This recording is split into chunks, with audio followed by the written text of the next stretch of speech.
In 2013, Google sold a $1,500 computer you wore on your face, and it died in under 2 years, banned from bars, casinos, and movie theaters, its own customers nicknamed glassholes.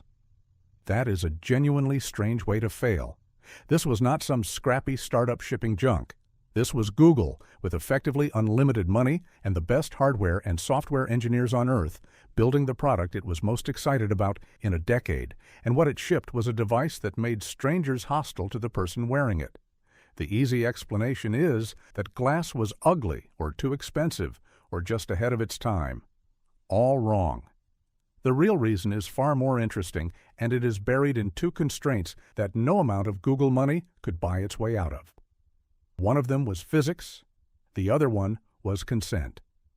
And the second one is a lesson the entire tech industry is still refusing to learn right now. Glass was, for its moment, a genuine marvel. A thin titanium band with a tiny glass prism sitting above your right eye that projected a 640 by 360 display, floating in your vision like a small screen a few feet away. A 5-megapixel camera. Bone conduction audio that sent sound through your skull instead of your ear, so only you could hear it. You said "OK Glass" out loud, and it took photos, gave you directions, translated signs, answered questions. Google announced it in 2012, put it in the hands of developers as the Explorer Edition, and by April 2014, anyone with $1,500 could buy one. Skydivers wore it jumping into a Google conference. It was on the cover of Vogue. For about 18 months, glass was the most talked-about object in technology. Then it became the most mocked one, and the turn started with a battery. Here is the constraint that shaped everything, and almost nobody frames it this way. When you decide to put a computer on someone's face, you inherit a brutally small physics budget before you write a single line of code. It has to be light because nobody will wear a heavy thing on their nose all day. It cannot have a fan because you cannot put a whirring fan on a person's temple. And it sits directly against skin, which means it cannot get hot. Not inefficient hot, but literally, this is uncomfortable on my face, hot.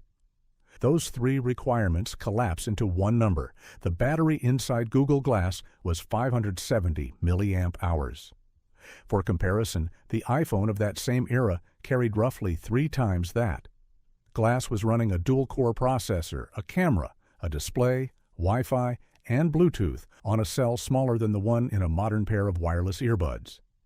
And this was not Google being cheap or careless. It was Google hitting a wall.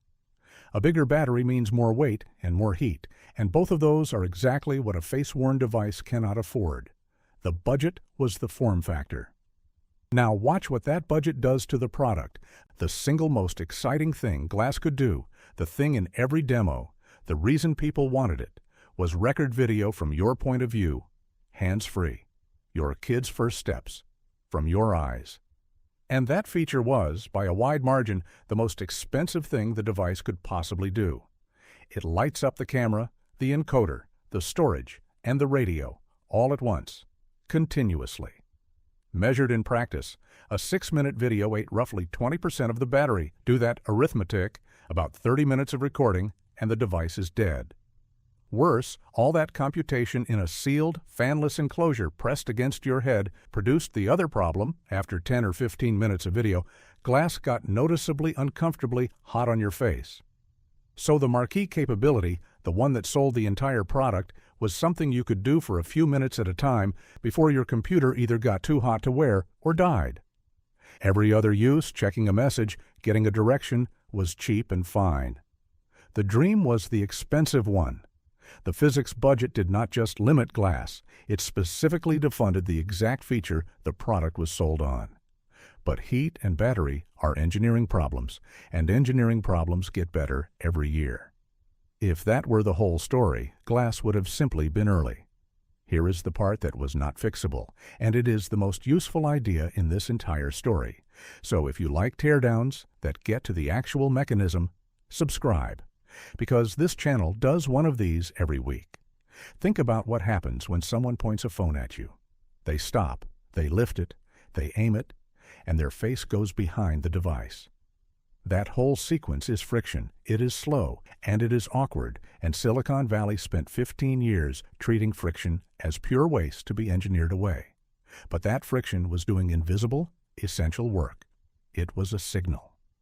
It broadcast to every person nearby. A recording may be happening right now. It gave the people around you a chance to object, to move, to stop talking. It was, in effect, an unwritten consent protocol running on nothing but body language. Glass deleted that protocol on purpose.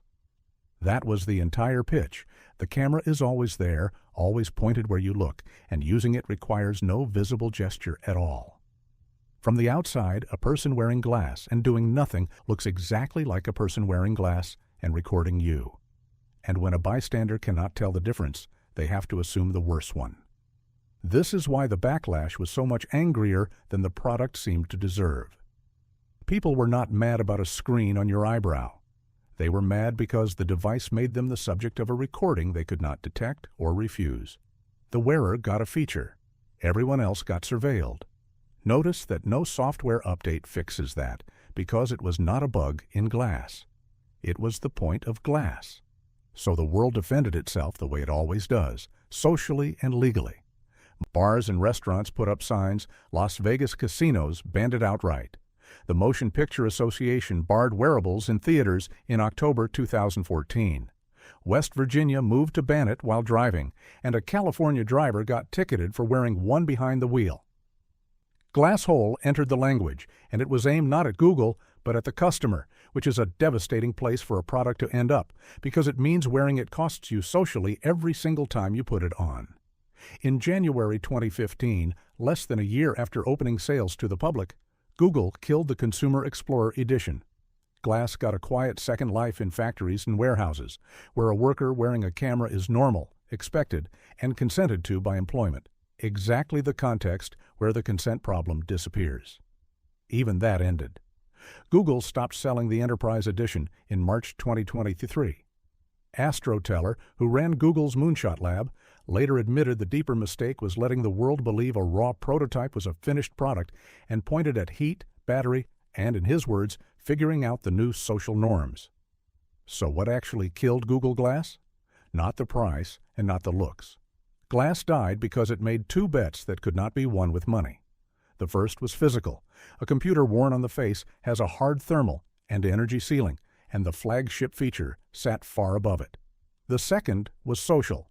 It removed the friction that had always functioned as a consent signal and got a permanent, unfixable hostility in return. The lesson that generalizes is the uncomfortable one. Engineers are trained to see friction as waste. Every extra tap, every awkward gesture, every second of delay is something to optimize away. But some friction is load-bearing. Sometimes the clumsy, visible, slow version of an action is the only thing telling everyone else in the room what is about to happen. Delete it, and you have not made the product smoother. You have quietly removed other people's ability to say no. Google could out-engineer almost anything. It couldn't out-engineer the fact that the people around its customers never agreed to be part of the product. If you think a company would only make that mistake once, you have not been paying attention. Almost exactly 10 years later, a startup founded by two former Apple executives raised more than $230 million to build the same idea again, a wearable, always listening, camera-equipped computer with no screen. And it shut the product off less than a year after shipping. Wait until you see how Humane's $230 million AI pin became e-waste. That story is on the channel now, and the link is on screen.